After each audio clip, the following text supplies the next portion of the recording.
Hi, hello, வணக்கம் and welcome to mytamilmovie.com. and இப்போ நம்ம பார்க்க போற படம் வந்து சூப்பர் டீலக்ஸ். ஸோ ஃபஸ்ட்டு இந்த படத்தை பற்றி பேசுகிறதுக்கு முன்னாடி ஒரே ஒரு விஷயம் மட்டும் கிளாரிஃபை பண்ணிடணும். இந்த படத்தில் வந்து விஜய் சேதுபதி வந்து ஒரு 45 மினிட்ஸ் தான் வராரு, இல்லை ½ hour தான் வராரு அப்படின்னு நிறைய ரூமர் இருக்குது. அண்ட் அது எதுவுமே இல்லை, அது எல்லாமே ரூமராகவே இருக்குது. அண்ட் இந்த படத்தோட ஸ்டார்டிங்லேருந்து எண்டிங் வரைக்குமே ஷில்பா அவரோட போர்ஷனில் அவரோட இடத்துல கண்டிப்பாக ட்ராவல் ஆகிறாங்க. அண்ட் ஷில்பா தான் இந்த படம் ஃபுல்லாக ட்ராவல் ஆகுறாங்க, அவங்களோட போர்ஷன்ஸில் அவங்க ட்ராவல் ஆகுறாங்க அப்படிங்கிறதுல எந்த ஒரு டவுட்டுமே இல்லை. ஷில்பா மட்டும் இல்லை, சமந்தா அந்த படத்தில் நடிச்சிருக்காங்க, ரம்யா கிருஷ்ணன் நடிச்சிருக்காங்க, ஃபகத் ஃபாசில் நடிச்சிருக்காரு, இப்படி நிறைய பேர், மிஷ்கின் சார் நடிச்சிருக்காரு. ஸோ இப்படி நிறைய ஆர்டிஸ்ட் இருக்காங்க. பட் யாருமே அவங்களோட நான் வந்து சமந்தா அந்த படத்தில் நடிக்கிறேன்ப்பா, ஃபகத் நடிக்கிறேன் அப்படிங்கிறத தாண்டி அந்த கேரக்டராக மட்டுமே தான் தெரியுறாங்க. விஜய் சேதுபதி உட்பட, காயத்ரி உட்பட எல்லாருமே வந்து அவங்களோட கேரக்டர். சின்ன பையனாக ஒரு குட்டி பையனாக வந்து ட்ரைலர்லாம் வருவார்.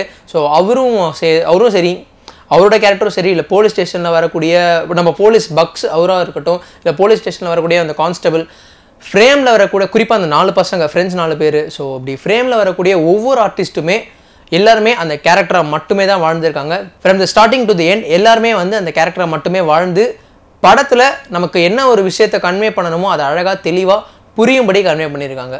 ஸோ படத்தோட ஃபர்ஸ்ட் ஹாஃப் பார்க்கும்போது அந்த இன்டர்மிஷன் வரைக்கும் செம்மையாக என்ஜாய் பண்ணலாம். படம் ஏ சர்டிஃபிகேட்டுங்கிறதுனால வந்து டபுள் மீனிங் காமெடி இருக்குமா அப்படிங்கிறதுலாம் இல்லை. படத்தில் சிரிக்க வைக்கக்கூடிய ரசிக்கும்படியான காமெடிகள் நிறைய இடத்துல அமைஞ்சிருக்கு. அண்ட் அது எல்லாமே சிரிப்பார வைக்குது. அதை தாண்டி படத்தில் வரக்கூடிய அந்த retro songs, retro tone and அந்த இடத்துல காமிக்கிற விதம் எல்லாமே நம்ம ஐசோஸ் பக்கத்தில் தான் எடுத்திருக்காங்க, நல்லா தெரியுது. பட் அது எல்லாத்தையுமே காமிச்ச விதம் நம்ம ரெகுலராக பார்க்குற ஒரு இடத்தையே ஒரு புது டைமென்ஷனில் காமிச்சிருக்காங்க இந்த படத்தில். ஸோ ஒய் நாட் இந்த படத்தோட சினிமாட்டோகிராஃபர் 3 பேர் ஒர்க் பண்ணியிருக்காங்க. ஒரு பக்கம் பிசி சார், இன்னொரு பக்கம் வந்து நம்ம 2.0 படம் எடுத்த நிரோஷா சார் ஒர்க் பண்ணியிருக்காரு. அதுக்கடுத்து நம்ம விக்ரம் வேதா, விஜய் சேதுபதி கூட ஆல்ரெடி ஒர்க் பண்ண அந்த சினிமாட்டோகிராஃபர் இந்த படத்தில் ஒர்க் பண்ணியிருக்காங்க. ஸோ இப்படி 3 பேர் சேர்ந்து ஒர்க் பண்ணியிருக்காங்க இந்த படத்துக்கு. ஏன்னா ஸ்டோரி நீட்ஸ் தட் அப்படிங்கிற போது கண்டிப்பாக அந்த 3 பேர் சேர்ந்து ஒர்க் பண்ணுறதுல எந்த ஒரு தப்புமே இல்லை. பிகாஸ் இந்த ஸ்டோரி அப்படியே தான் ரிவீல் ஆகுது. டுவர்ட்ஸ் த கிளைமேக்ஸில் இந்த ஒட்டுமொத்த படத்தில் என்ன சொல்ல வராங்க அப்படிங்கிறதுனா, லைஃப்னா என்ன, லைஃப்பில் நம்ம யார், நம்ம என்னெல்லாம் பண்ணிகிட்ருக்கோம் அப்படிங்கிறத படத்தில் அழகான ஒரு கான்செப்டில் சொல்கிறாங்க. படம் ஸ்டார்டிங்லேருந்து எண்டிங் வரைக்கும் ஒரு போஸ்டர் ஒன்று சுற்றி எல்லா இடத்துலையுமே ஒட்டியிருப்பாங்க. படத்தோட செகண்ட் ஹாஃப் ஸ்டார்டிங்கில் அந்த போஸ்டர் மேலே விரைவில் கம்மிங் சூன் அப்படிங்கிற மாதிரியான ஒரு டேக்லைன் போட்டிருப்பாங்க. அண்ட் அந்த படத்தில் அந்த ஒரு போஸ்டரை வச்சும் கதை சொல்லியிருக்காங்க. போஸ்டர் பார்க்கும்போது உங்களுக்கு படம் எங்கேயா புரியறதுக்கான சான்ஸ் வந்து மிஸ் பண்ணாமல் அதெல்லாம் நோட் பண்ணி பாருங்கள் படத்தில். அதை தாண்டி இந்த படத்தில் வந்து இம்பார்ட்டண்ட்டாக சொல்லணும்னா, ஒட்டு மொத்தமாக இந்த படம் பார்க்கும்போது லைஃப் அப்படிங்கிறதான் வந்து ஒரு மெயின் லைனாக வச்சு ட்ராவல் பண்ணியிருக்காங்க. நம்ம மனுஷங்கள்லாம் யார், லைஃப்பில் என்ன பண்ணுறோம், எதுக்காக இதெல்லாம் இருக்கும், இதெல்லாம் சரி இதெல்லாம் தப்பு அப்படின்னு ஒரு கிளாரிட்டி, ஒரு கன்ஃபார்மாக இந்த படம் பார்க்கும்போது ஒரு கிளாரிட்டி நமக்கு கண்டிப்பாக கிடைக்கும். And music genius Yuvan Shankar Raja. ட்ரைலரில் வந்து அந்த ஒரு பீட் நம்ம எல்லாருமே என்ஜாய் பண்ணியிருப்போம். பட் அதை தாண்டி இந்த படத்தோட RR சவுண்ட், படத்தில் பாட்டே கிடையாது, அவரோட பெர்ஃபார்மன்ஸ், அவரோட ஸ்கோரிங், அவரோட ஒர்க், அவரோட டேலண்ட் எல்லாத்தையுமே வந்து அந்த பிஜிஎம் ஸ்கோர் தான். அவரோட பிஜிஎம் கிங் தான் யுவன் சங்கர் ராஜா. ஸோ இந்த படத்துலையும் அப்படி தான் வந்து அமைஞ்சிருக்காரு.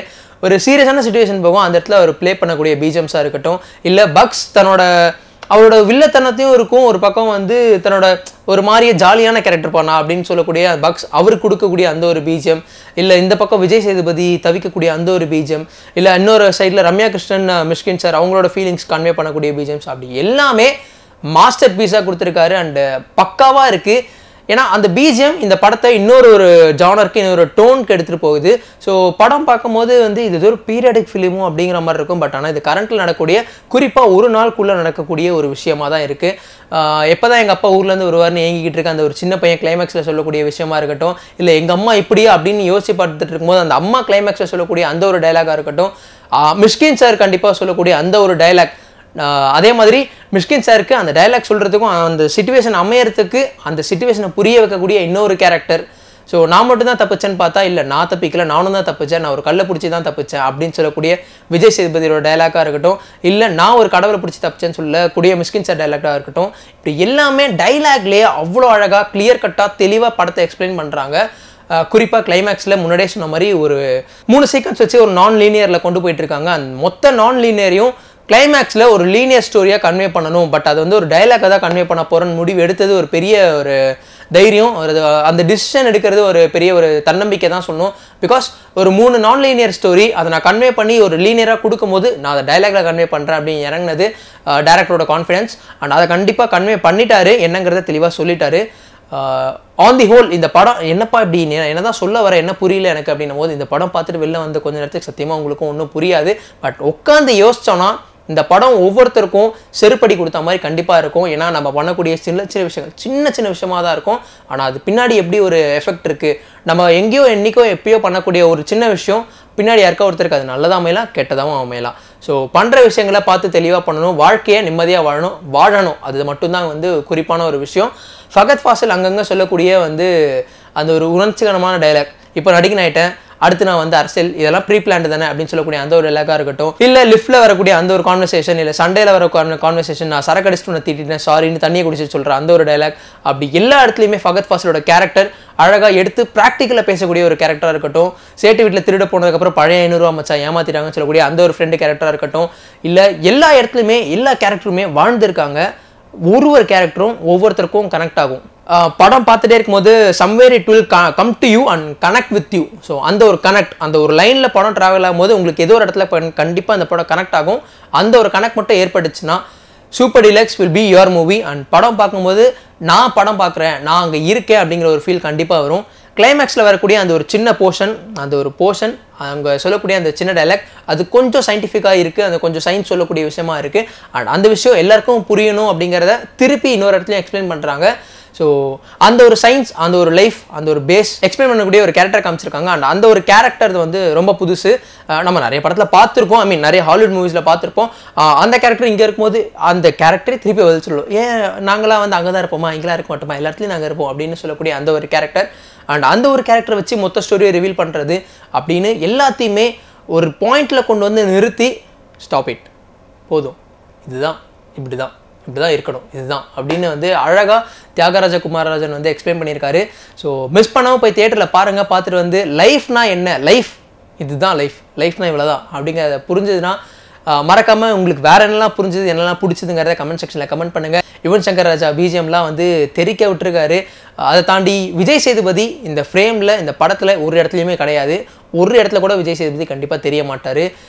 ஷில்பாவா அவரோட ஆக்டிங்லாம் வந்து சொல்லவே நம்மளாலாம் நம்ம சொல்கிறதுக்குலாம் இல்லை, அவரோட ஆக்டிங் வேறு லெவலில் இருக்கும். அண்ட் படம் பார்க்கும்போது அவரோட விஷயம் எப்பயுமே ஒரு கிளியராக இருப்பார். என் ரசிகன் என்றைக்குமே என்னை பார்த்து முகம் சொல்லிச்சிடக்கூடாதுன்னு. அண்ட் இந்த படத்தில் நிச்சயமாக அவரோட கேரக்டரை பார்த்து நம்மளாம் யோசிச்சிருப்போம், என்னப்பா இப்படி அப்படின்னு.